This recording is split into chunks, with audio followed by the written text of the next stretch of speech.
Shalom. Selamat malam, Tuhan memberkati kalian semua. Mari saudara, kita akan masuk langsung di dalam firman Tuhan.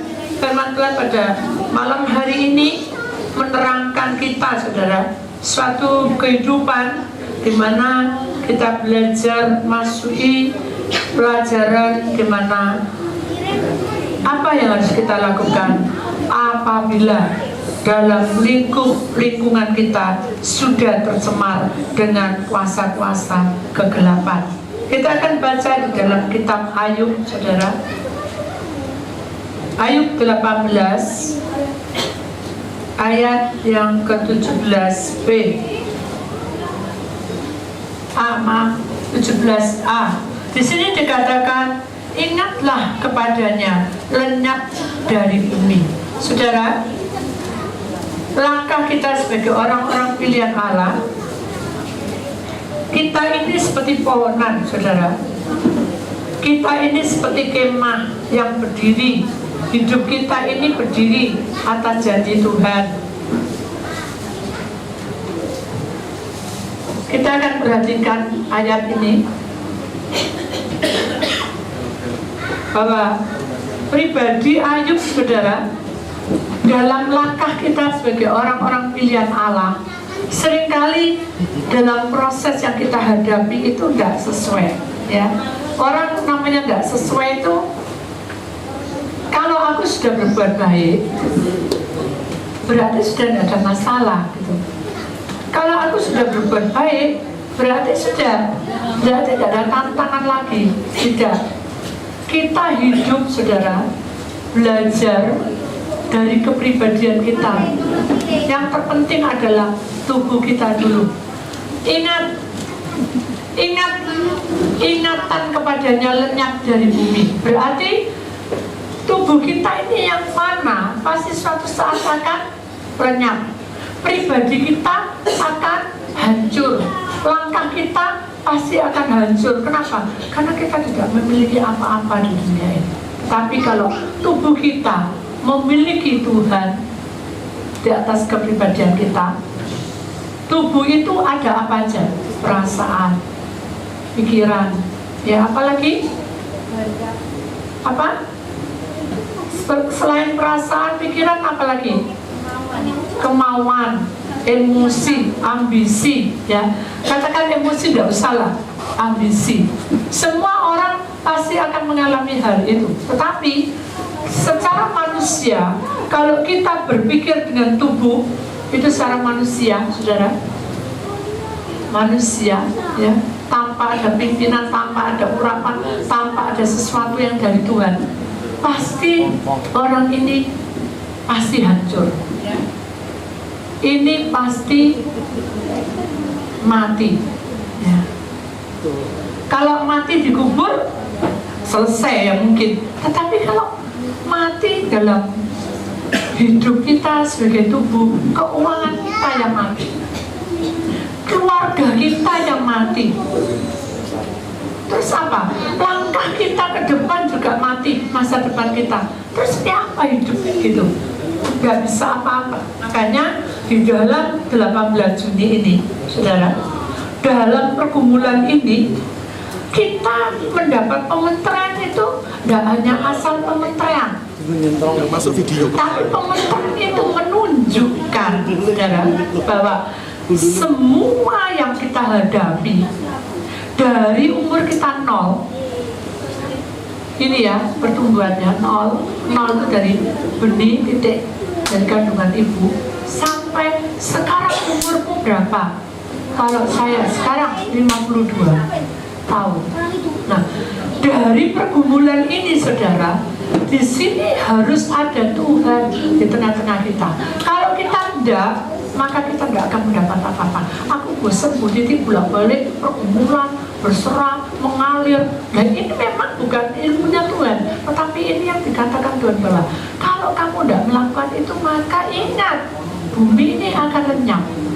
Kita ini seperti pohon yang sudah diberikan kehidupan pada Allah Bapa, supaya kita itu berbuah, supaya kita ada hasilnya. Nah, saya tanya ini yang sebelah sini, Saudara mengiring Tuhan, bukan mengiring Bu Titi loh ya, mengiring Tuhan. Dulu sebelum mengiring Tuhan, sekarang sudah mengiring Tuhan, bukan pelayanan, sudah beda. Sudah mengenal firman, mengenal Tuhan, mengenal ajaran Tuhan. Ada tidak perbedaan dalam hidup? Ada yang berani mengangkat tangan? Ada? Ada.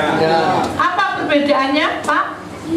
Hati lebih tenang, lebih sukacita, lebih damai, tentram. Puji Tuhan, beri kemuliaan pada Tuhan, saudara. Benarkah hati kita tenang? Ada sukacita? Ada ketenangan? Tak tanya no sini, tak lempar no sini. Benar tidak? Ketika kita kenal Tuhan, hati kita tenang, ada sukacita, ada kedamaian. Benar. Bisa angkat tangan? Ya, Cek? Benar, ya. Benar tapi macam benar ya, tapi dia malu benarnya. Jadi benar. Sekarang buktinya apa? Bisa membuktikan yang tengah sini? Apa buktinya ketenangan itu? Ada yang beri jawaban? Apa buktinya? Halo? Ada bukti ketenangan itu? Bapak itu lagi. Gimana Pak? Rumah tangga jadi damai. Rumah tangga jadi damai. Apalagi? Rumah tangga bahagia. Apalagi? Cuma rumah tangga toh? Keuangannya bagaimana? Ya mungsret Bu. Kok mungsret? Ya.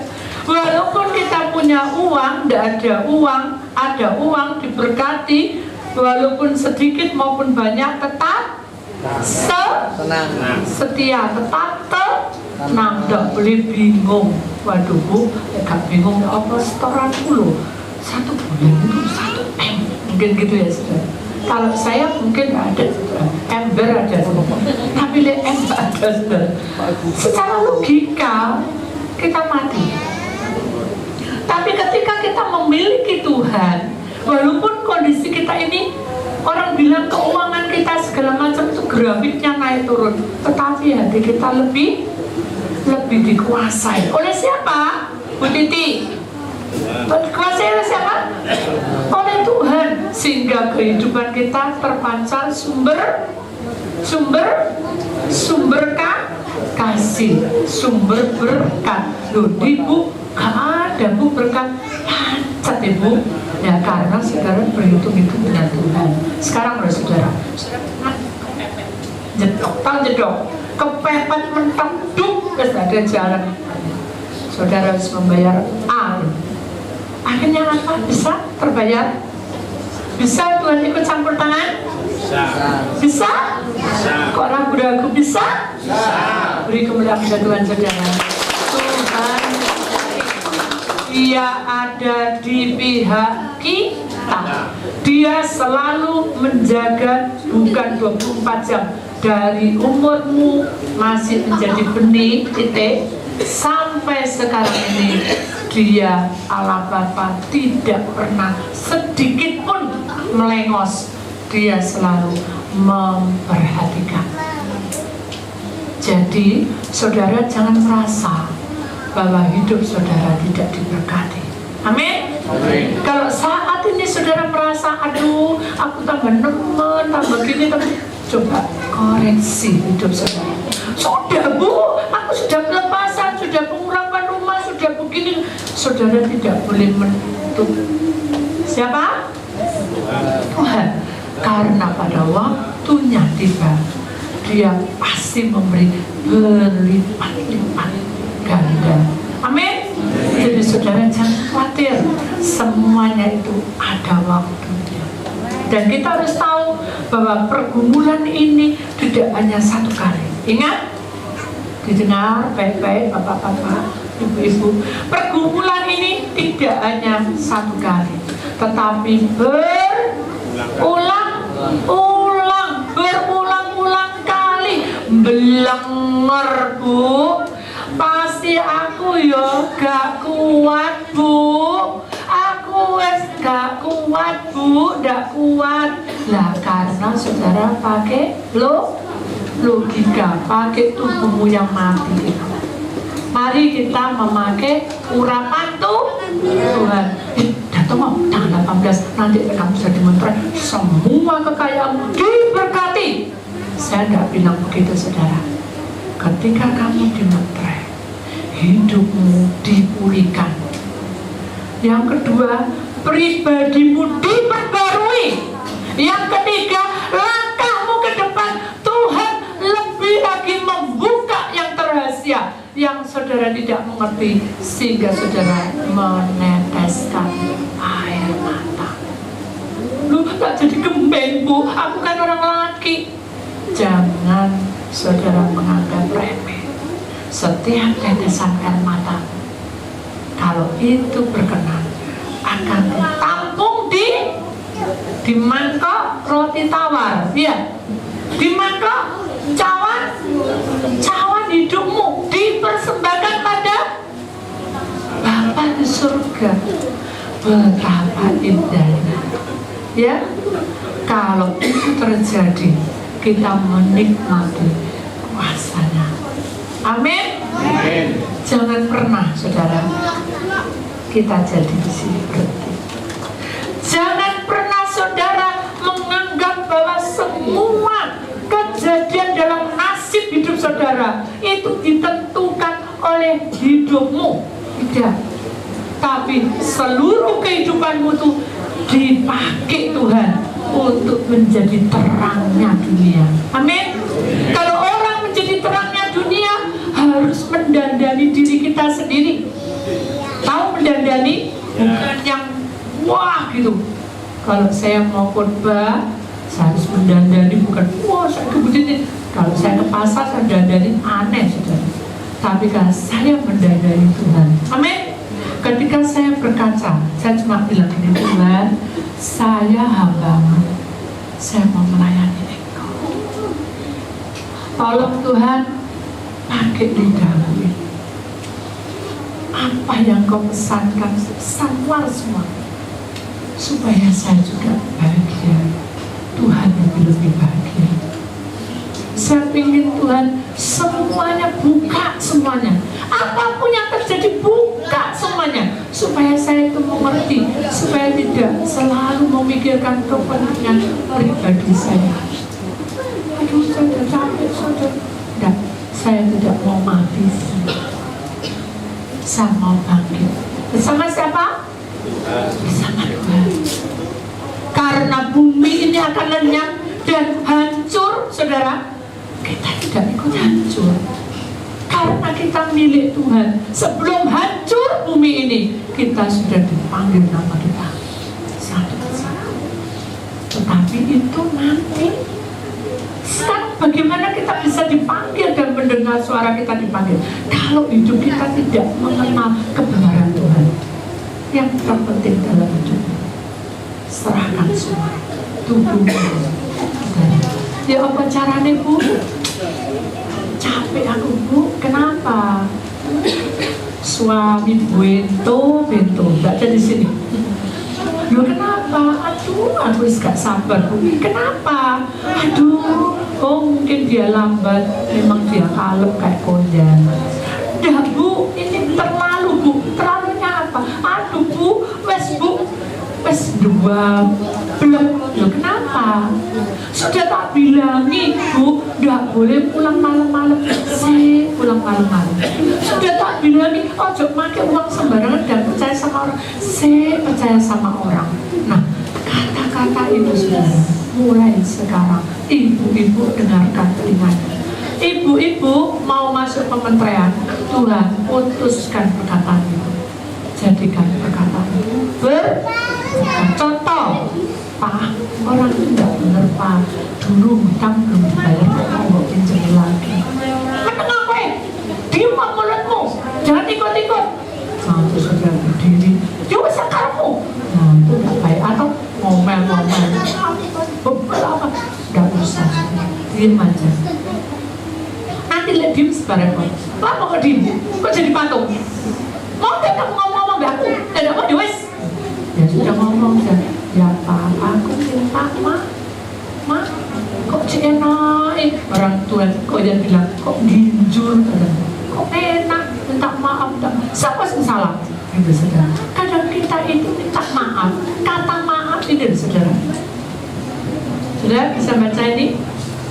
Mahal harganya. Karena kita punya apa nih? Apa nih?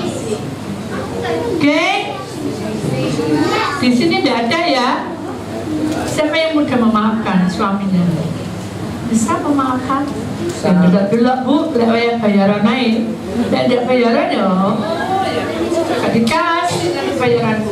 Enggak, aku harus keras. Gak bisa sudah. Karena kita punya gengsi. Biarlah mulai sekarang ibu-ibu belajar untuk sabar, menelan segala sesuatunya dengan hati yang lapang. Karena dunia akan hancur bumi ini, saya nggak mau ke sana. Sebelum pementran ini, ibu-ibu belajar untuk menerima apapun dari anak, mantu, cucu, dari suami. Belajarlah untuk mengalir. Ibu ilmunya begini, kalau mengalir. Iya enak ngomong, melakoni dia setek ngadeg ini sampai rasanya mau semaput. Karena saudara masuk di mati. Tapi kalau saudara mau memaafkan siapapun, walaupun dia gengsi, gede kayak apa, itu laki-laki biasanya. Walaupun kita bisa memaafkan saudara, belum tentu kita diterimanya. Benar tak? Maaf aku gak bisa. Jangan dihitungi. Maaf aku gak bisa diplengosi. Naik tempat tidur katanya itu yang harmonis. Maaf ya Pak, mau dicium gak usah ngene-ngenean. Ya apa hatinya ibu? Sakit?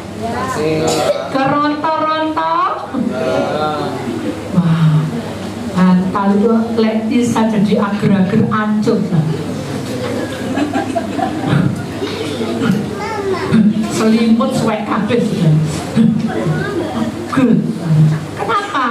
Karena pikiran kita ke bawah, tidak ada maaf bagimu. Tapi kalau kita memiliki Tuhan, kita tetap hidup double bukan? Itu namanya meredakan hati. Maaf ya Bu. Ada orang konsen di sini tidak ada. Maaf ya Bu. Kenapa? Rasa-rasanya Bu. Kenapa? Bisa saya bilang, wah kok melok Tuhan itu kok sukar ya Bu ya. Lu apanya yang sukar? Aduh Bu, saya pasti jadi babu Bu. Lu kenapa? Aduh, harus maaf ini, maaf itu, maaf. Aduh, ya apa Bu, aku gak kuat Bu. Ya teriak gitu. Itulah karena kamu pakai perasaan. Mulai sekarang pakailah cinta Tuhan, supaya kita menyadari bahwa ke depan itu kita harus bisa memaafkan. Selama kita memaafkan semuanya, semua akan berjalan lancar. Sehingga kementerianmu itu full, penuh meluber sampai ujung kepala meluber semuanya. Tuhan memakai saudara dengan luar biasa. Amin. Mari saudara, wanita-wanita belajar untuk berkorban karena dia sudah lebih dulu. Jadi saudara, perjalanan yang kita bergumul itu tadi, jangan merasa capek. Ibu capek di sini? Iya. Capek Bu? Nah, kalau capek belajar untuk berserah lagi ya Bu. Puasa dan angkat tangan. Tuhan, aku angkat tangan. Kamu tidak tahu. Ketika Andreas punya pacar, maaf ya, saya bingung. Begitu saya dibilangin sama pembantu yang jaga kos-kosan, Bu, sini yo. Ya pendeta diperintah saudara. Kene yo, mau jaga besar. Ya namanya orang Serawungan, tahu Serawungan? Namanya orang mau bersaudara, walaupun dia pembantu siapa kek, pokoknya dia mau baik ya kita ingat ya, dia harus dapat kita parani ya, sudah didatang apa Mbak? Taci nggak tahu ya, Ya kenapa? Mungkin saya ada cerita. Tapi kan orang itu tuh gak pas ya. Gak kebuk dalam hati saya. Secara logika kok guyu-guyu. Dalam hati saya ini orang ini. Maya cerita apa? Andrea sudah punya pacar, bu, mukanya merah-merah. Dan kenapa loh kok jadi dalam hati? Kok sini-sini gitu. Ternyata dia bilang, pacarnya bu cuiling, sak pentil loh. Saya dalam hati loh, maksudnya piye? Saya kan nggak tahu sak pentil ya opo loh. Ternyata saudara, saya kan nggak sengaja lihat ya BB, HP-nya kan terbuka, ada fotonya. Aduh bener saya, kecil mungil gitu, cantik mungil gitu. Dalam hati saya, ini ya opo, underwear, dia kan waktu itu kan tinggi besar, ini sakit. Ya, terus saya bayangkan Tuhan, lihat dimikir itu aduh, nggak masuk akal. Saya cuma punya bodoh ini. Apa? Nuntut saudara. Setiap malam saya berdoa, Tuhan, putus dong Tuhan sama itu petel itu. Enggak. Saya Tuhan, Engkau yang bertindak, Engkau yang berkuasa atas hidup saya sekeluarga. Saya serahkan Anda. Bukan beban dalam hati, cuma saya mikir toh. Ya Allah sih kayak tinggi untuk pilih itu, ya Allah kayak gak pas gitu, kayak adik nih, koko gitu. Tapi saya nggak berani ngomong, saya nggak mau urusan. Saya hanya berdoa, sudah tahu saya kuasai doa itu lebih dari 3 bulan, bisa setengah tahun bisa. Lalu, nah ini setelah beberapa kemudian kita pindah apartemen. Lalu, saudara, tiba-tiba sekonyong-konyong Andrea datang satu meja makan. Dia bilang gini, Ma, ya, dia datang dari malam-malam. Saya juga takut malam-malam pulangnya. Ya, Ma, yang namanya Evelyn itu ya apa, Ma? Saya disuruh merawat. Dan saya doa toh nak, ya wis. Begitu doa amin. Ya apa, Ma? Ya apa? Evelyn. Saya bilang, orangnya tinggi. Tidak unik. Ya, itu enak sudah. Nah, kayak kok yang bersih toh. Terus, orangnya kalau lucu. Baik sih. Wes gitu toh. Ya. Terus 3 gondol sudah. Tahu gondol, sudah berdua. Saya juga nggak tahu dia Evelyn. Sudah tahu Austin? Sudah tahu cucu saya Austin? Tahu mulutnya? Mencem-mencem dia, itulah Austin. Ya Evelyn. Saya dalam hati saya, iki Andres itu pencut tadi. Bisa masuk di keluar lucu sudah. Tipis soalnya, tapi bisa kerja mainan. Masuk mulut, masuk minum, awak, api-api masa saya. Tapi saya ini bikang ambon. Dia mungkin lapis gitu. Jadi wes beda caranya. Tapi saya lihat ini mungkin sudah jalurnya Tuhan. Saya berdoa lagi. 6 bulan lagi dijawab saya. Ma, aku mau kamu. Saya langsung mencetak saudara.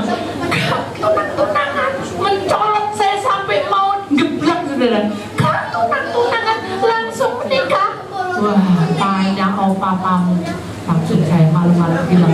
Katanya orang kalau ngomong harus diajar. Tapi tidak rayu siapa. Mau ngomong soal Andreas maju mundur saya tidak pernah mau ngomong. Kok kadirnya kok tak ada buka sama suka kok enak-enak rasa wagel ya rasa ini secara tubuhnya gak masuk buku. Saya itu orangnya gak kayak gitu, harmonis. Coba bayangin kayak gitu, gereng gitu saudara. Ini guling, ini bantal, tak cepet, cep, go. Apa mas? Pujilah Tuhan, tidak apa-apa, ya, tapi dalam hati saya, mantap, tapi harus sabar. Tuhan. Apa? Kalian ini 2 kali. Kok ya apa ini? Apa sih? Ribut tak ini? Kok anakmu belum mau minta kawin? Iya bener kok, grok, ya ampun, apa ini tidak rundingan apa? Besok tak baleni lagi, kok kamu udah dengar gak? Gak ada apa, aduh sudah, pokok jawaban apa, iya, sakar, itu aja jawaban. Jadi saya tuh bingung 7 keliling, muter, bilang sama Bumi ya apa, Bumi anakku minta kawin, ya pun jadi, restui aja. Dalam hati saya, enak kamu ngerestui, ini belum apa-apa, mau kerja belum, apa belum, Tuhan itu punya rencana indah. Amin.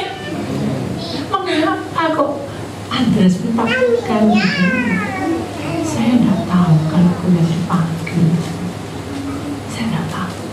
Jadi ketika tepat sudah pernikahan, dia di sini, semua diundang. Kemudian pernikahan untuk yang kedua, ini kan pernikahan untuk pemberkatan dari pendeta. Kemudian masuk ke gedung.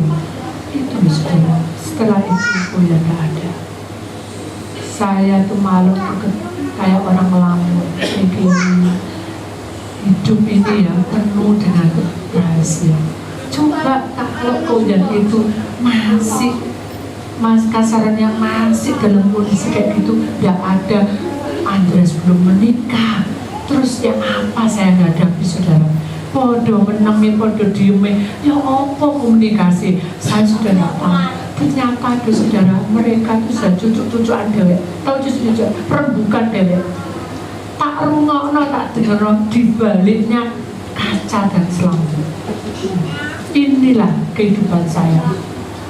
Tahu jangan saudara datang dengan duduk, kasih duduk, lucu kan? Saya diam. Mau keluar, Pak, itu Andreas. Langsung dia minta maaf, Pak, maaf no ya Andreas. Bisa notice deh. Pak, Andreas mau kawin, mau menikah. Ya mas tahu sekarang. Dan dalam hati saya wis tadi gula saudara, ya setuju.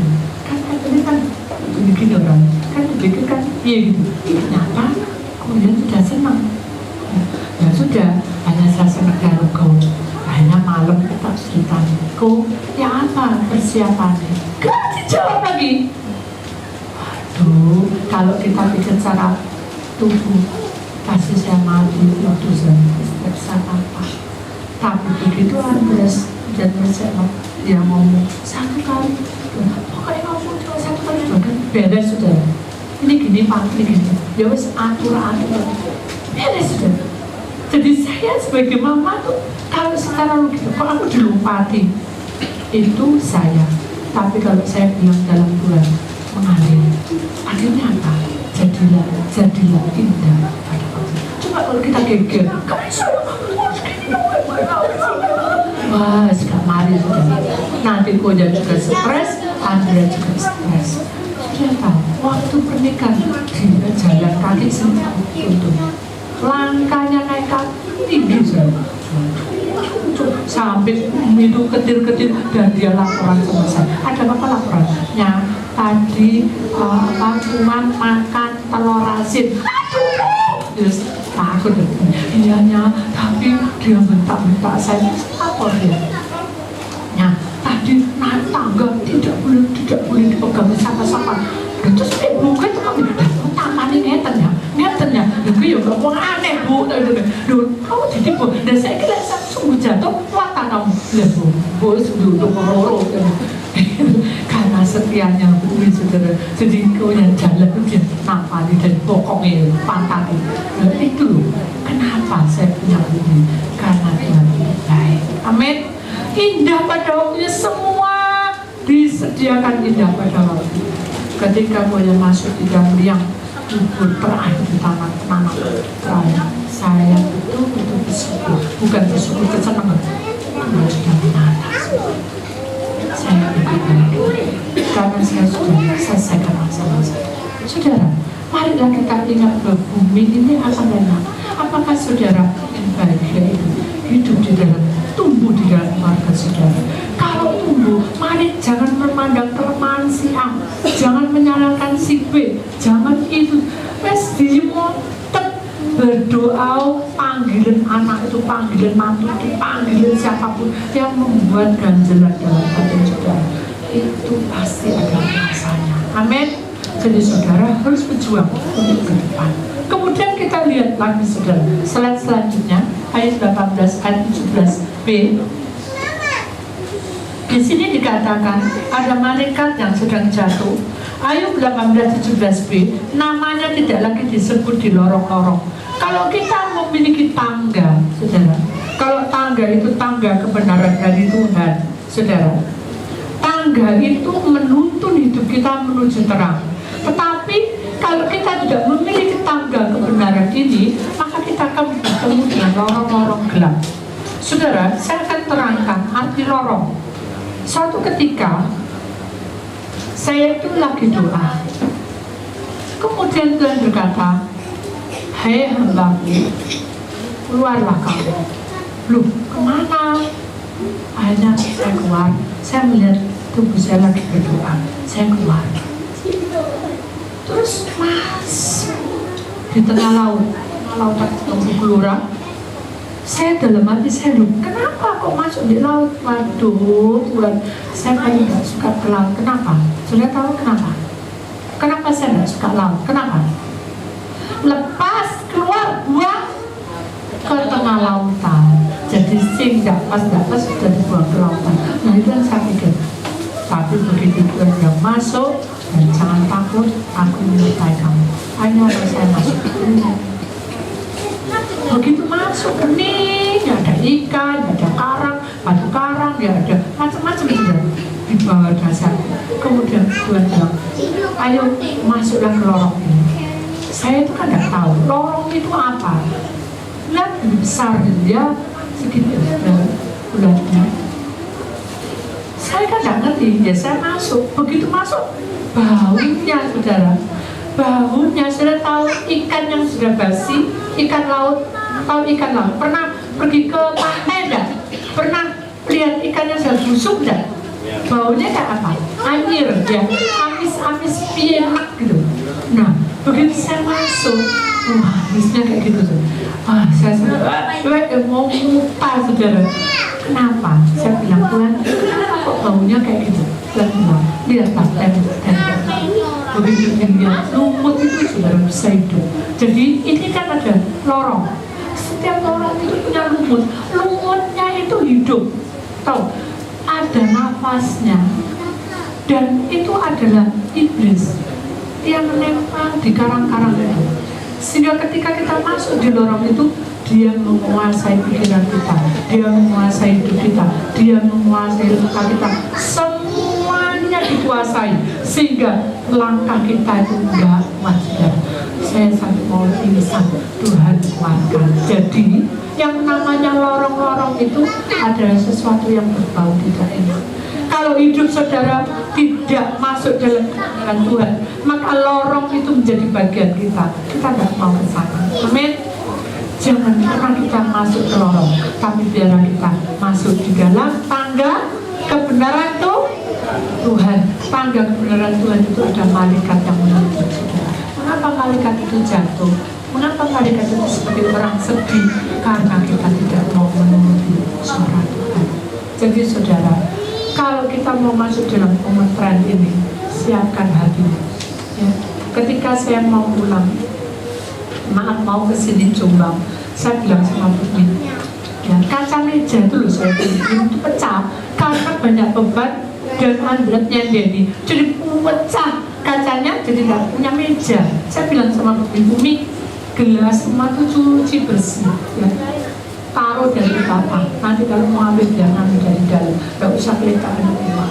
Kita siapkan supaya kita nggak kacau. Coba kalau dibiarkan pecah gitu, pasti apa? Ngambil obatnya apa? Ngambil vitaminnya apa? Ngambil piringnya apa? Ya karuan ketika kita tata rapi ya, kita tinggal ngambil. Ada kepuas, ada kepuasan kalau kita bisa menata hidup kita. Jadi sekarang ini tatalah hidup saudara. Kalau pada waktu malam ada jam malam, tatalah hidup saudara untuk apa? Berdoa pada Tuhan.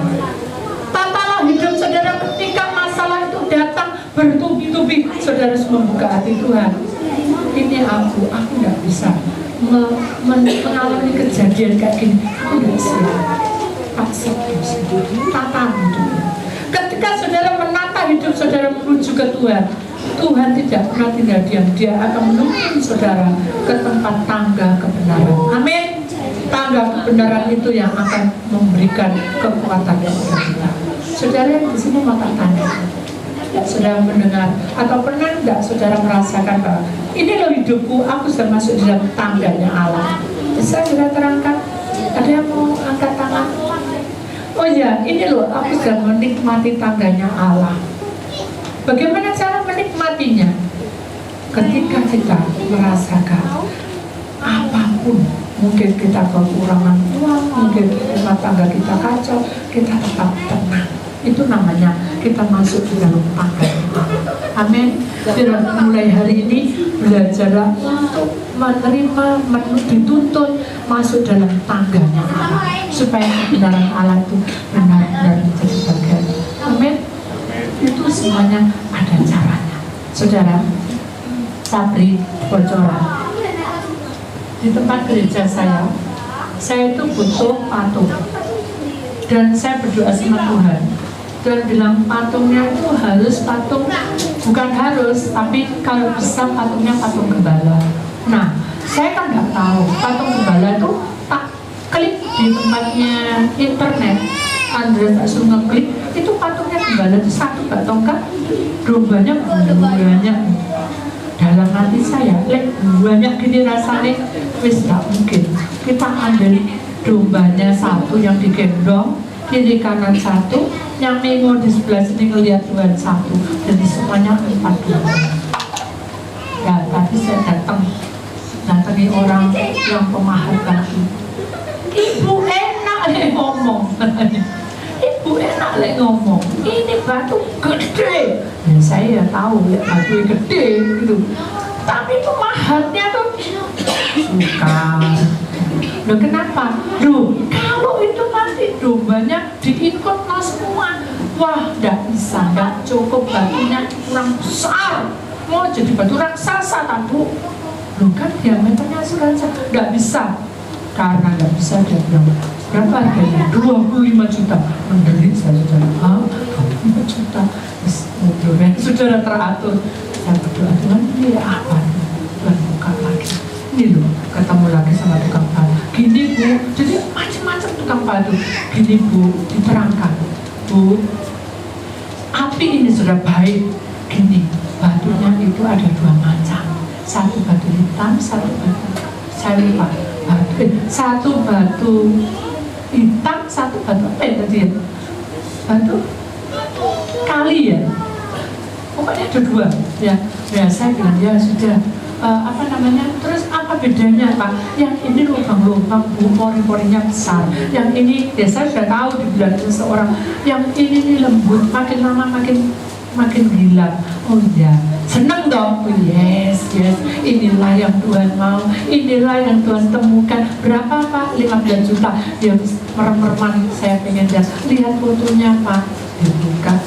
Ya ampun Tuhan, dadak muka Tuhan Yesus itu kayak abu, kayak orang kena ginjal loh saudara, gede-gede. Tak lihat fotonya semua tuh, lu muka itu gede-gede darah.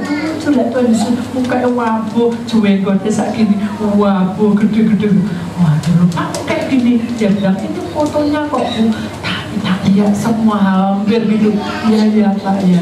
Terus lemes lagi saudara, waduh, gak mungkin kan. Terus dia dipanggil lagi gini Bu, terangkan baik, tiga tuh baik. Nanti Ibu udah saya repot-repot, nanti saya yang angkat Bu. Lalu nanti saya kan karena ada bengkak tadi saya nggak mau terus no. Tapi dia bilang nggak saya repot-repot Bu, saya yang angkat Bu di tempatnya sampai di lokasi Pak foto yang api. Loh kok si api orang itu? Tapi ya muka itu habis kan naik ginjal. Hai muka ya bengkak-bengkak. Aduh Tuhan, saya nggak suka sama muka yang tampan, yang baik, yang punya cahaya dari Tuhan. Itu maksud saya. Dan sampai sekarang saya belum menemukan. Saya yakin semuanya ada jalan keluar. Amin. Kalau tak pikirin, saya tidak bisa khotbah. Tak pikirin terus, saya tidak bisa khotbah. Di SMS sama orang itu, yang satu orang belum ketemu. Bu, mau minta dombai berapa? Nah, begini, begini. Jawab itu, lek patah di tengah jalan ya apa Bu? Nah, ini belum apa-apa sih, belum apa-apa. Saya bilang, Pak, aturan gitu. Bapak yang tahu, ahlinya ya apa caranya. Gak bisa Bu, itu harus begini sudah. Jadi kalau kita mau rapi, mau tidak ada sesuatu yang kecelakaan kasarnya, persiapkan saudara, supaya pada hari-hari ini saudara tidak rugi, tidak apa ya, bukan rugi, tidak sia-sia datang dalam KKR. Amin. Mulai malam ini siapkan hati. Amin. Ampun saudara. Amin. Kalau sudah mau siapkan, mulai nanti malam Bapak sama Ibu ingat no, Pak. Wes. Ojo kata Bu titik ya terus ya. Titik terus ya. Aduh sudah saya sudah teman sekali. Karena Bu titiknya sudah. Ya, jadi saudara jangan pernah saudara panggil nama saya, tapi panggil tuh, ma, doa terus mama Bu melok, bolak balik, Bu titik ikut aja. Memang Bu titik mau masuk sumur, kamu mau masuk sumur lah. Loh saudara, Bu titik lagi saudara. Ingat kalau sudah cinta Tuhan, berarti saudara melakukannya dengan tanggung jawab. Amin. Mari kita imani semuanya. Saudara, jangan pernah kita ketemu orang, tapi kita bertemu dengan tangga. Mari saudara, kita buka hati kita. Ada satu nyanyiannya saya suka, bagaimana ku kan menyanyi tentang kasih Tuhan. Kita banyak melanggar. Siapa yang tidak melanggar? Ada yang tidak melanggar? Semuanya melanggar, betul enggak? Nah, kalau kita melanggar, bisa nggak kita merangkai puisi? Merangkai puisi itu adalah kebenaran Tuhan itu rangkaian di dalam hidup. Itu namanya merangkai puisi. Dan biarlah kita tahu bahwa duri yang pedih itu menggantikan mahkota. Kita itu pernah luka, tapi Tuhan sudah luka lebih dulu. Dia sudah mahkota dulu. Pikiranmu yang jelek, pikiranmu yang prasangka nggak baik, pikiranmu yang orang bilang mamaku judes, mamaku cerewet, papaku judes, papaku jahat, papaku gini, anakku gini, itu pikiran-pikiran yang tidak baik. Itu sudah dimahkota itu sama Tuhan, sudah diambil bagiannya. Ya kita mengalir sudah. Kita akan nyanyikan lagi. Karena jadi kita berdosa, Tuhan sudah berikan nyawanya demi supaya kita itu menjadi indah pada waktu. Amin. Kita akan nyanyikan lagu ini. Biarlah Tuhan yang atur semuanya. Biarlah kita tahu bahwa Kau yang membalik luka di dalam batinku. Kita semua pernah mengalami luka, melihat anak tidak beres, melihat suami istri tidak beres, mangkel.